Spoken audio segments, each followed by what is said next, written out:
అందరికీ నమస్కారములు. ఈరోజు నిత్య సురభి చారిటబుల్ ట్రస్ట్ పొట్టినీళ్ళు ఆశ్రమం ఆధ్వర్యంలో మనము ఒక కుటుంబం కోసము ఒక కిట్ తయారు చేసాము. అదేమంటే ఈరోజు ఈనాడు దినపత్రికలో చూసాము. అక్కడ ఒక వార్త ఉంది. ఏమంటే ఒకతను మెకానిక్‌గా పనిచేస్తూ ఉండేవాడు. అతనికి యాక్సిడెంట్ అయింది. ఇప్పుడు దాదాపు ఒక సంవత్సరంగా అతను మంచానికే పరిమితమయ్యాడు. వాళ్ళ భార్య పేరు లక్ష్మి. ఆమె ఇంట్లో పని చేసుకుంటూ భర్తను పోషిస్తూ ఉంది. వాళ్ళకి ఇద్దరు ఆడపిల్లలకు పెళ్ళిళ్ళు చేశారు. ఇప్పుడు వాళ్ళకు ఆమె పని చేస్తేనే వాళ్ళ ఇల్లు గడుస్తోంది. ఇల్లు బాడుగ కట్టాలన్న కష్టము. అలాగే వారికి మందులు అవసరం ఉంది, డబ్బులు అవసరం ఉంది, నిత్యావసర సరుకులు అవసరం ఉంది. వాళ్ళ పరిస్థితి చాలా దయనీయంగా ఉంది.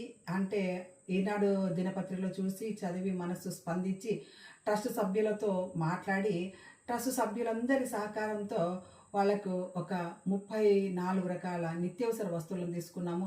వాళ్ళకు ఇందులో బియ్యము ఇలా మనం అన్ని రకాల వస్తువులను వాళ్ళకు ఇవ్వడానికి సిద్ధం చేసాము. ఆమెతో ఫోన్లో కూడా మాట్లాడితే ఆమె చెప్తారు, అమ్మ మాకు ఇంకొక సహాయం చేస్తారా అన్నారు.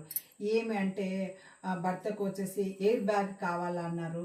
బెడ్ సోర్స్ ఉంది, చాలా ఇబ్బందిగా ఉంది అన్నారు. సరే అని వాళ్ళ కోసము ఒక ఎయిర్ బెడ్ కూడా ఒకటి తీసుకున్నాము. రేపు వాళ్లకు ఆ ఎయిర్ బెడ్ కూడా వాళ్ళకి సరుకులతో పాటు అందిస్తాము.